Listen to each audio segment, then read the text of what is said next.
పోసాని కృష్ణమురళి సుదీర్ఘ విరామం తర్వాత మీడియా ముందుకొచ్చి ఘాటు వ్యాఖ్యలు చేశారు. తనకు ఏ పార్టీలోనూ సభ్యత్వం లేదని, నచ్చిన పార్టీలకే సేవ చేశారని స్పష్టం చేశారు. ఆ కారణంగా తనను తన కుటుంబాన్ని టార్గెట్ చేస్తూ దూషిస్తే సహించేది లేదని ఆయన హెచ్చరించారు. పదవులు ఆశించి తాను పనిచేయలేదని, నిజం చెబితే ఎవరైనా టార్గెట్ చేయడం సహజమేనని, తన కోపానికి హద్దులు ఉండవని పోసాని వ్యాఖ్యానించారు.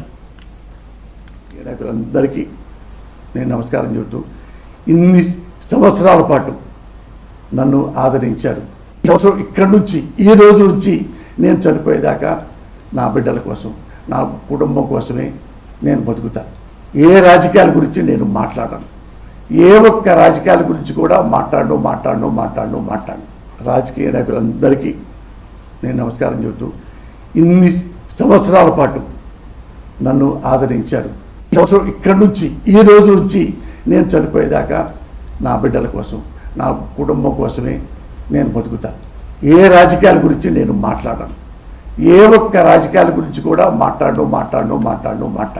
రాజకీయ నాయకులందరికీ నేను నమస్కారం చెబుతూ ఇన్ని సంవత్సరాల పాటు నన్ను ఆదరించారు.